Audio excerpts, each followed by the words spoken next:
नमस्ते बच्चों। बच्चों, आप सभी लोग कैसे हैं? अपनी कॉपी पेन निकाल लीजिएगा।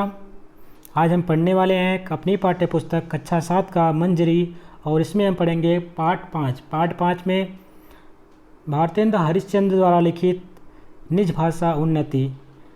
तो आइए बच्चों, वीडियो की शुरुआत करते हैं।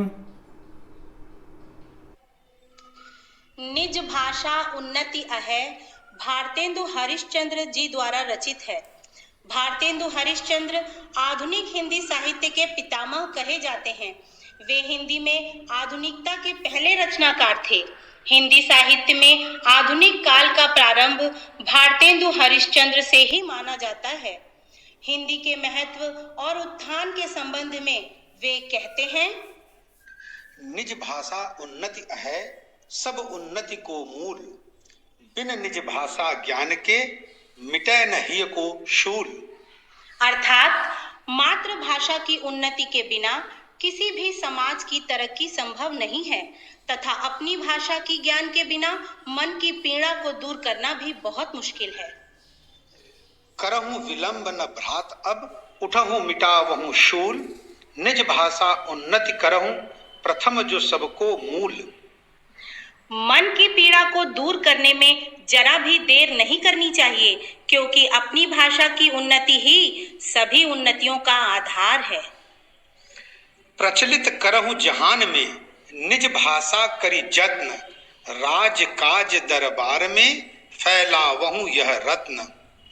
अपनी भाषा को प्रयास करके पूरे विश्व में फैलाना चाहिए। राजकार्य में प्रयत्न करके मातृभाषा रूपी रत्न का अधिक से अधिक प्रयोग और प्रसार करना चाहिए। सुत तो सिय सो मित सो भृत्यन सो दिन रात, जो भाषा मधि कीजिए निज मन की बहु बात। पुत्र से, पत्नी से, मित्र से और सेवकों से मन की बात सदैव अपनी भाषा में ही करनी चाहिए, क्योंकि अपनी भाषा में बात को समझना और समझाना आसान होता है। निज भाषा निज धर्म निज मान कर्म व्यवहार, सबे बढ़ावहूं बेग मिली कहत पुकार पुकार। अपनी भाषा, अपना धर्म, अपना सम्मान, कर्म और व्यवहार को सभी को मिलकर शीघ्रता से बढ़ावा देना चाहिए। पढ़ो लिखो को लाख विध, भाषा बहु प्रकार, पै जबहि कछु सोची हो निज भाषा अनुसार। कोई व्यक्ति विभिन्न भाषाएं भले ही सीख ले, परंतु जब भी वह कुछ सोचता है तब वह अपनी मातृभाषा का ही प्रयोग करता है। अंग्रेजी पढ़ी के यद्यपि सब गुण होत प्रवीण, पै निज भाषा ज्ञान बिन रहत हीन के हीन। अर्थात अंग्रेजी भाषा पढ़कर व्यक्ति ने सभी गुणों में कुशलता भले ही पाली हो, परंतु यदि उसे अपनी मातृभाषा का ज्ञान नहीं है तब वह ज्ञान अधूरा ही रहेगा।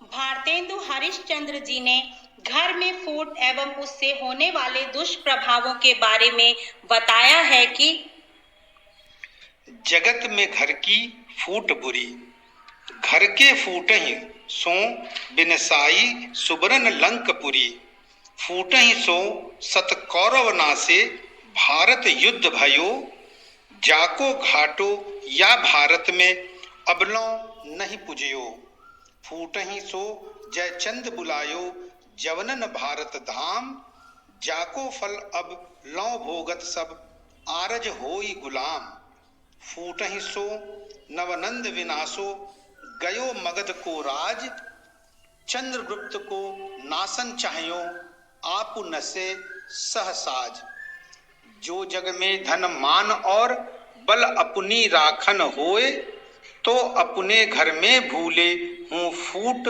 करो जनि कोय। अर्थात दुनिया में घर में परस्पर फूट बहुत ही विनाशकारी होती है। लंका जैसा सुंदर देश भी रावण और उसके भाई विभीषण की आपसी फूट के कारण नष्ट हो गया। आपसी फूट के कारण ही संख्या में 100 होते हुए भी कौरवों का नाश हो गया। कुरुक्षेत्र युद्ध से हुआ घाटा भारत में आज तक पूरा नहीं हो सका। पृथ्वीराज और जयचंद्र की फूट के कारण ही यवन भारत आ पाए, जिसके फलस्वरूप आर्य कई वर्ष तक गुलाम रहे। फूट के कारण ही नंद, जो चंद्रगुप्त का विनाश करना चाहता था, अपने ठाट बाट के साथ स्वयं ही नष्ट हो गया। तो यदि जगत में अपने सम्मान, बल और धन का मान रखने के लिए सर्वप्रथम यह ध्यान रखना चाहिए कि अपने घर में भूल से भी किसी भी प्रकार की फूट उत्पन्न न होने पाए। तो बच्चों, अभी आपने देखा किस प्रकार से निज भाषा उन्नति है जो कविता है उसका आपने पूरे कविता को पढ़ा और उसके अर्थ को भी जाना। तो उसी से रिलेटेड हम कुछ प्रश्न भी करेंगे आपसे, जिसको आपको अपनी कॉपी में लिखना है। कुछ आपको बताया भी जाएगा और कुछ आपसे पूछा भी जाएगा।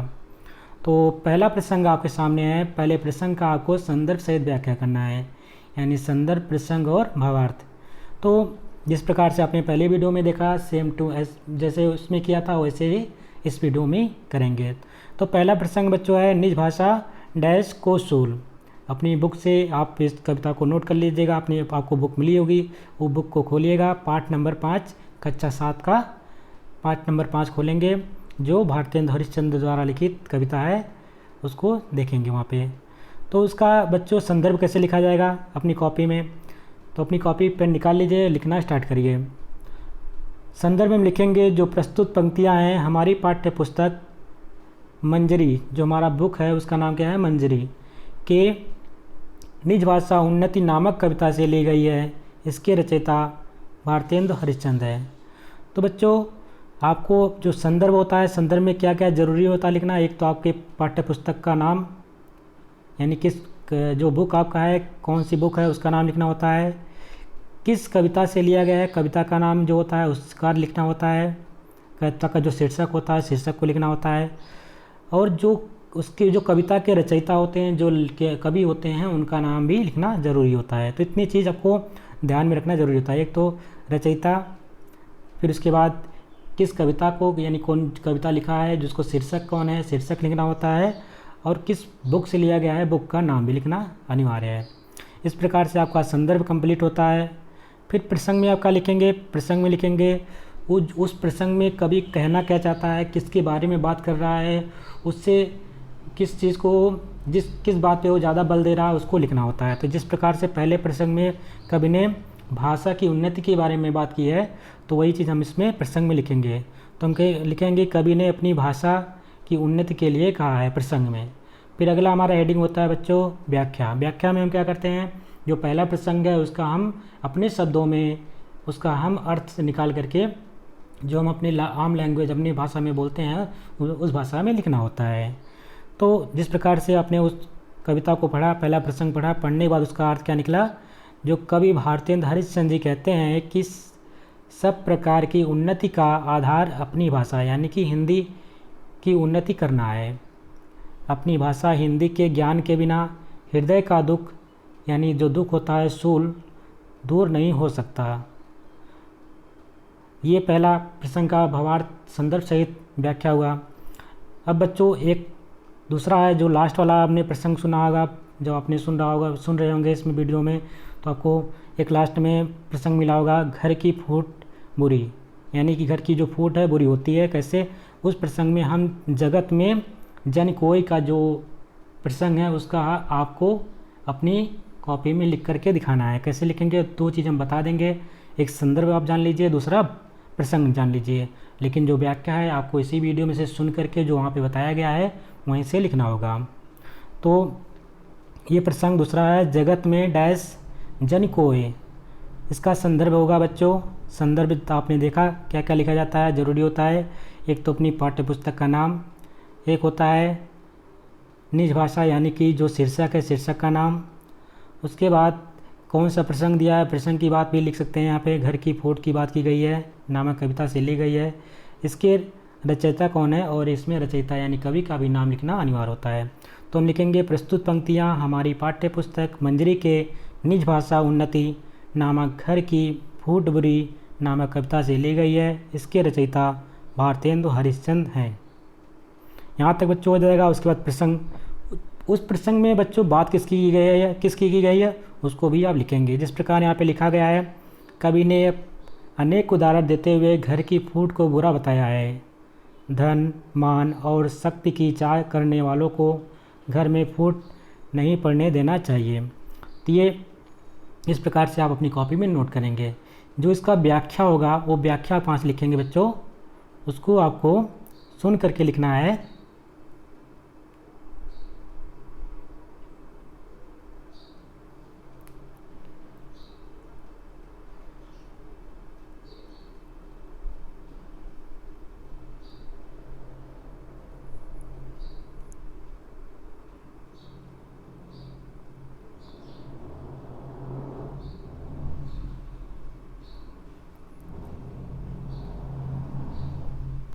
व्याख्या को आपको सुनकर लिखना है जो उसमें कविता में बोला गया है। तो व्याख्या आप अपने आप से करेंगे। थोड़ी सी इसमें दिक्कत आ गई थी, कोई बात नहीं है, आगे कंटिन्यू करते हैं। अब इससे हम कुछ प्रश्न भी करेंगे जो कविता में पूछा गया, उससे हम प्रश्न उत्तर भी अपनी कॉपी में लिखेंगे। तो पहला प्रश्न है बच्चों, यदि प्रश्न पूछा गया है आपके सामने, यदि आपको अपनी बात हिंदी, संस्कृत अथवा अंग्रेजी में से किसी एक भाषा में कहने के लिए कहा जाए तो आप किस भाषा को चुनेंगे। मान लीजिए आपसे कोई बोला कि आप ये चीज़ बताइए, अगर आपको हिंदी इंग्लिश नहीं आती हो, संस्कृत नहीं आती हो, आपको हिंदी आती है, जो भाषा आएगी वही भाषा बताएंगे, तो आप अपनी किस भाषा को चुनेंगे वही आपको यहाँ पे आंसर में लिखना होगा। तो उसका उत्तर हम बच्चों लिखेंगे हिंदी भाषा को, क्योंकि उसका उत्तर हम देंगे हिंदी भाषा को, क्योंकि हिंदी हमारी राष्ट्रभाषा है और मुझे इसका ज्ञान है। दूसरा प्रश्न है बच्चों कविता से, प्रश्न नंबर 1, निज भाषा की उन्नति से क्या लाभ होता है। तो जो अपनी भाषा की उन्नति से हमें क्या क्या लाभ होता है उसके बारे में भी आपको लिखना है। तो उसका उत्तर हम लिखेंगे अपनी भाषा की उन्नति से अपने धर्म, मान सम्मान और कार्य व्यवहार की उन्नति होगी। धर्म, मान सम्मान और कार्य व्यवहार की उन्नति होगी, ये अपने कॉपी में नोटबुक में लिखना है। प्रश्न नंबर 2 है, हमें अपनी भाषा का प्रसार कहाँ कहाँ करना चाहिए। तो उसके उत्तर में आप लिखेंगे हमें अपनी भाषा का प्रसार सरकारी कामकाज, अदालत आदि में करना चाहिए। साथ ही यह प्रयास करना चाहिए कि हमारी हिंदी भाषा का विस्तार विदेशों में भी हो सके। ठीक है बच्चों।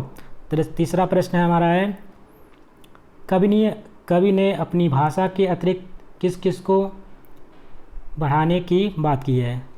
तो कवि ने जो है अपनी भाषा के अतिरिक्त और किस किस बातों को ध्यान दिया है, जोर दिया है कि उसको बढ़ाया जाए। इसको आप उत्तर में लिखेंगे कवि ने भाषा के अतिरिक्त धर्म, मान सम्मान, एकता आदि को बढ़ाने की बात की है। जो उसमें घर की फूट में एकता की बात की गई है, वहाँ पे मान सम्मान तथा और धर्म की बात की है। प्रश्न नंबर